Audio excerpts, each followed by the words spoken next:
में तनी रंग लगवा लो। नहीं मैं नहीं आऊंगी, आप बहुत गलत तरीके से लगाते हैं। अरे तू ही तो हमर दुलरवी साली हो।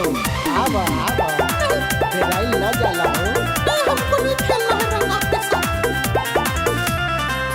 ए हो सुनर को साली काहे तू लजालू, जीजा से खेले में रंगवा भाव बड़ी खालू। ए साली जी आइए ना, काहे से करती हैं? ए हो सुनर को साली काहे तू लजालू, जीजा जी से खेले में रंगवा भाव बड़ी खालू। बजरा तू आवो हमके ना सतावो, भोले ये दुनिया जोगे साली सुनर को हो।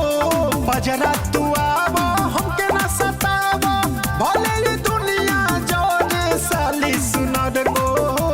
रंगवा डालब गतरे साली सुनर को हो।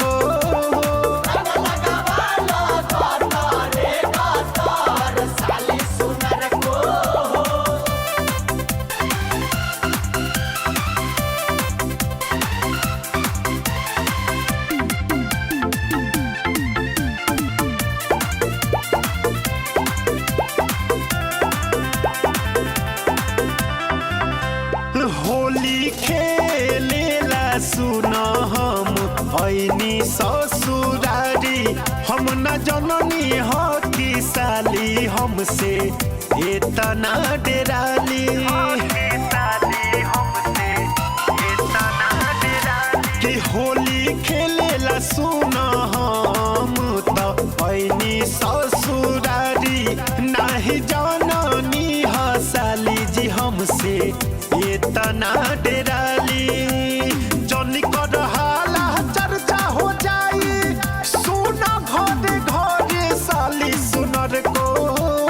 जनी कर हाला चर्चा हो जाई, सुना घरे घरे साली सुनर को। रंगवा डालब गतरे साली सुनर को।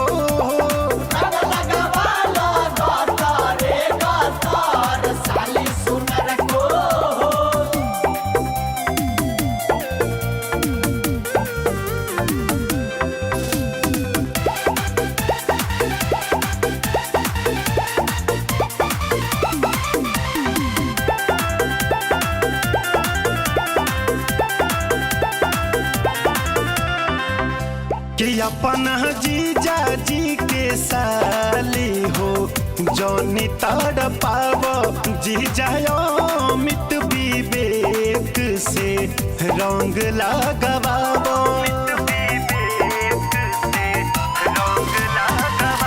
कि अपन जीजा जी के साली हो जौनी तड़ पाव, जीजा रोहित धनराज से रंग लगवावो।